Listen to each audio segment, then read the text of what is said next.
Hello all my beautiful sisters from those other misters, welcome back to my channel. I am updating my single eyeshadow project today. I did not make as much progress as I wanted to, but I'm feeling like, look, there's something else I want to start digging into, and I feel like I need to introduce it before I can really do that properly and sort of explain where this project is going. So today is the day. I'm just filming it because I feel like it. This is my current working palette. I will put a picture of what it looked like before I started somewhere on the screen. Now, I'm going to take out this guy because it's loose, and we'll talk about that in a minute. This palette, okay, so what you see down here, I'm still working on. These are all like shimmery metallics and special shades. Everything up here, I've already like tested out. I've been using it regularly.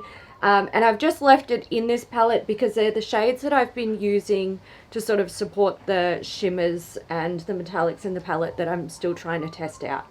Everything here I have opted to keep. They're all beautiful matte shades. I've got some from Inglot. This one, I've told you guys before, I just use it to set my primer so my mattes blend easier on my eyes and I don't get skipping. The like dark sort of plummy purple shade down here is beautiful, really nice smooth formula, no patchiness. That's like the big kicker for me. And then we've got this dark brown shade. This one here is a highlighter that has like a sort of peachy orange shift to it with like a sort of gold base. I don't know if you can, I mean, it kind of disappears into my skin tone, which I love, and it's just, I just think it's beautiful. I do feel that the formula of this, I'm not sure if it's like the pigments used or maybe like the base that is used to bind it. When this is applied to the skin, it can start to look a bit heavy and thick, like you've applied an eyeshadow as a highlighter. So I am quite careful with it, but I do really enjoy it. That one is, what's it called? It's from Cleona. It's Electrocute, and it is designed for, you know, the eyes and the cheeks. It says lips as well, but I wouldn't use it that way. So pretty much everything here, not pretty much, definitely everything here I'm keeping so far, and everything here I am still working on. Now this guy that I pulled out is an Hourglass single that goes into their new custom palette system. The shade is Pin, and it's a satin, so it's a matte with like subtle micro shimmers in it. It's a beautiful shade. I love it. Now Madeline ended up with this, and you know, she didn't want it, so she's like, would you like to try it? And obviously I've been curious about trying Hourglass's single eyeshadow formula, so I was like, yes, of course I want to try it. Now I love it. It's fantastic, but there's problems.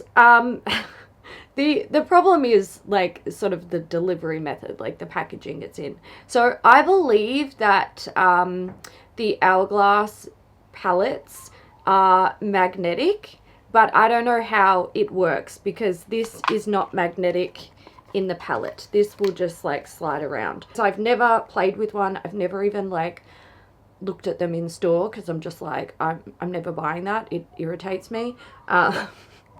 Mostly just because like the pan shape and like the wasted space in there, like palette, it really annoys me. So there's that. So that's kind of how this is looking at the moment. I probably will start to change this around, and I might even put these guys, this is really annoying me, stop moving. I might even put these guys into like my already tested palettes, and just keep these guys sort of in this one as it is, because I do have another palette that I'm going to play with that could help to, you know, get these tested and used. Now let's go through the eyeshadows I've decided I definitely do not want to keep. There's not very many, and you can probably see there's like, you know, there's serious color story vibes going on here. It's the very pinky, like, plummy shades that I'm just kind of like, I think they're nice, don't get me wrong, but they're not my favorite. And I feel like I can so easily live without them, and they're a dime a dozen. So these two from Inglot, I've got one here that you would consider a satin, and the formula of these is just not good. I don't think I've kept a single satin shade from Inglot. Just let me double check. I'm going through my shit that I've kept. No, I have not. I don't believe. Because the formula is just, it's bleh. They swatch fine, right? But when I'm trying to put them on the eye, I'm just like, I mean, is this just chalk? Am I just rubbing like chalk onto like a dry surface that doesn't want to hold on to this shit? It's like using flour as makeup. It's stupid. So I've not kept any of them, and this one has been no different. This shade here is very beautiful, but I believe the reason why I opted not to keep it is, and I mean, it swatches gorgeously. I think I had issues with blending, so like patchiness issues, but also I think I felt like there were other shades that I'd kept that were better. Is that fair? So I had kept this one here, which is from Makeup Geek. It's Cherry Cola, and I feel like if I just show you there, they're fairly similar. I also had some shades in this palette. I was thinking of these ones down here, and while they're not, you know, I mean, they're different, I really don't feel like I need to keep that big fat giant Inglot one. The Inglot ones, as you can see in the pans, like they take up quite a bit of space. So I am only keeping the ones that I'm really, really enjoying. When we move into these shades here, we have this sort of matte, oh God, another thing I'm getting rid of as soon as I possibly can are these stupid Inglot palettes. The magnets on them are just junk. This shade here is from Cleona. It is the shade Charmed. It's very pretty, but it's a little bit brighter than I would like. If this was a bit more of like a greysy toned pink, I would probably have opted to keep it, but I don't feel like I'm going to reach for that one too often. So I'm not keeping it. This one is, was that from Cleona? I'm confused. Yeah, okay. This one is also from Cleona. It's Midnight Sun. Now, this is very pretty, but it borders on a little bit too dark for me, and it's not really one that I'm going to reach for because it's a shimmery sort of metallic formula. I am going to use it over my eyelid, and I try to not use dark anything over my eyelid because I have small eyes. I have a very small amount of like real estate in this area, and when you're putting dark shades on that area, it can make them look even smaller. So I don't like to reach for those sort of colored depths, and while I think it is a really pretty color and it would have been one that, you know, I'd be happy to wear, the simple fact that it is, you know, kind of a bit mid-tone darkish, I just don't really want to reach for it. And the last one, this one here, I'm actually wearing it today. This is a matte with like a micro sparkle in it. It's called Inferno, and it is from Cleona again. I do think this is a pretty shade, but again, you might be able to tell, you know, it's sort of in that darker sort of family of shades. It's like, you know, it's a mid-tone, but it's dark enough to sort of make my eyes recede a little bit. I don't think it's like unusable. I just know based on how I like to do my makeup that that sort of shade and those sort of color depths are not really ones that I'm going to reach for over other shades. So I've opted not to keep it. As I've mentioned before, my goal here is to try to make one, maybe most likely it's going to be two, and we'll talk about another palette that might blow that out in a minute, but I want to make like, you know, two sort of completely usable and functional single eyeshadow palettes, so that when I, you know, open up a palette, I've got enough mattes and shimmers to create a multitude of looks. I've got a highlighter, I've got a bronzer, maybe even a blush. I don't think I actually have any single blushes to go in here, but it's fine. You get the point. I'm trying to make fully functional palettes out of my singles and only keep the things that I know I'm definitely going to use. Let's move into the eyeshadows that I have opted to keep from the working palette so far. So here's what I've got. Now, these guys are grouped for reasons. Let's start with these ones up here. These are shades that I really, really loved and I definitely wanted to keep. I think I'll swatch them and then I can like pull them out of the pan and or out of the palette and I can tell you their names because doing one at a time is annoying. Oof, I'm loving this. And you might be able to see, like, you know, these are the sort of shades that I find much easier to wear over like the mobile lid area or the eyelid because they're lighter, they reflect light, they make the eye look bigger. So starting from the top, this one here is Snake Eyes from Colourpop. Okay, cool Colourpop, nice. Then I have Untamed. This one is from Makeup Geek. That's a gold one in the middle, obviously. And the next one I have is from Glaminatrix Cosmetics. This is Bonnet. It was from their Easter collection a few years ago, and it's a really beautiful, highly reflective, like light lavender shade with like a really, really pale sort of gold shift. It's very pretty. I really enjoyed that one. Now, down the bottom here, I have two shades that I did enjoy using.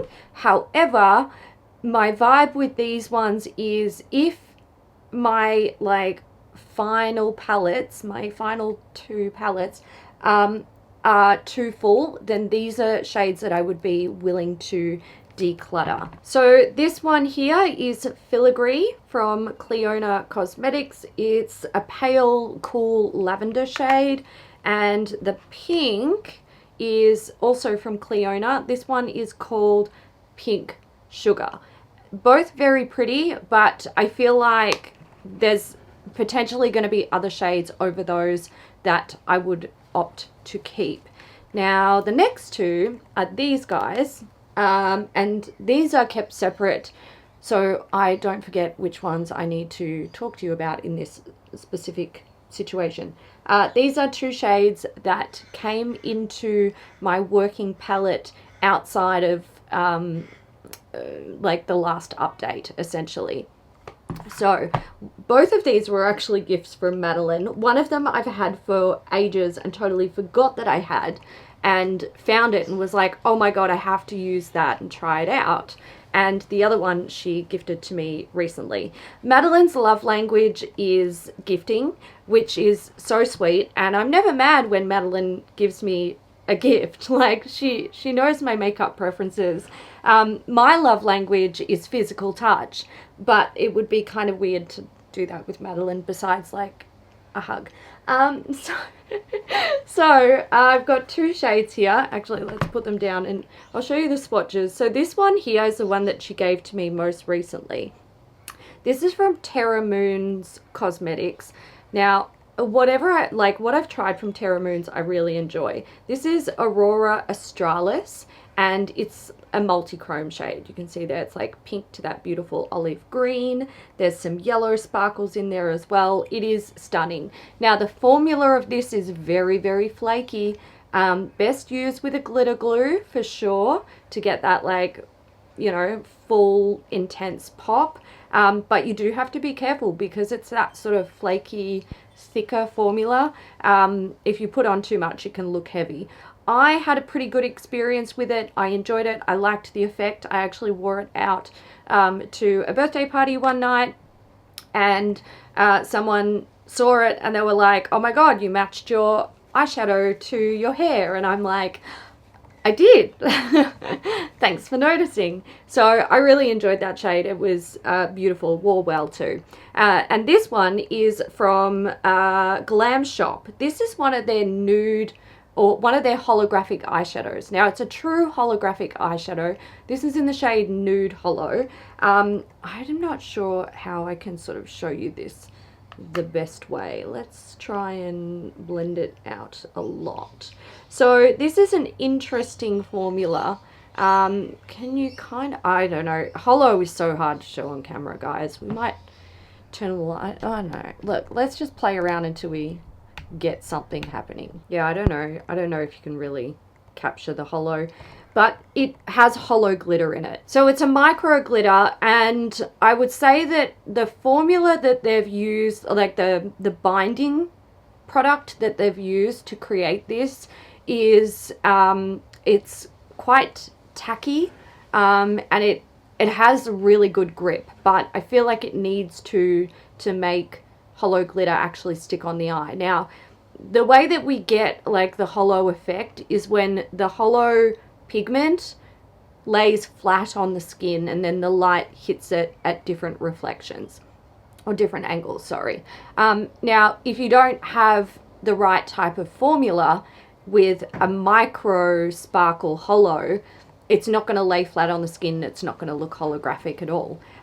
So I think the formula to me is weird in a way that I haven't really experienced it with eyeshadows before. It's a lot sort of, it's almost like a cream hybrid type thing. Not like cream to powder, because it kind of maintains it like maintains some sort of like, you know, not wetness, but almost like and not really sticky, but kind of like that. Like the formula is different to typical eyeshadows.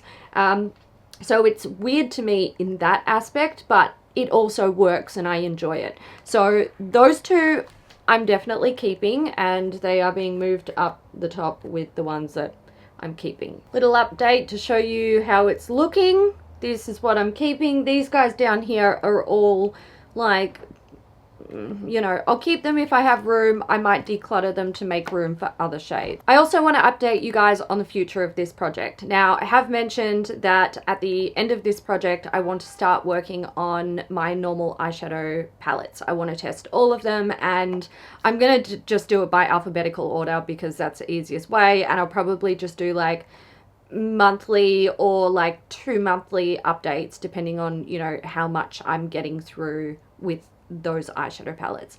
Now, I'm moving in January interstate. I'm moving to WA, and I already have a lot on my plate. Like, I'm planning a move. I've got to go interstate for Christmas. And also I'm trying to plan my like end of year content. So I'm doing a lot at once. I'm busy, and the thought of trying to start my eyeshadow testing series now is like, it's a solid no from me. But I was going through my collection, which I do at this time of year every year in preparation for my like inventory and declutter videos, and I found this gem from Colourpop. This is a Colourpop custom palette, which I built myself. I chose all of the colors, and I've never used it. Isn't that great? So I was like, okay, why do I have this? I have too many eyeshadows. But also I was like, this is a blessing in disguise because I can rotate this into my single eyeshadow project, and I can focus on this for the rest of the year. And then in the new year, I can start fresh with my other eyeshadow palettes in my collection. So this is what I'm going to be working on, along with those other 5 shades that are still in my working palette, these guys here. So that's what I'm going to be doing.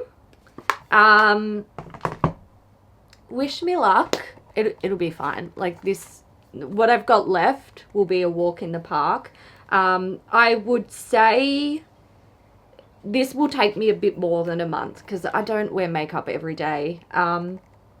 Usually when I'm wearing makeup, I am definitely choosing from my singles to continue testing them out. However, I bought a couple of palettes.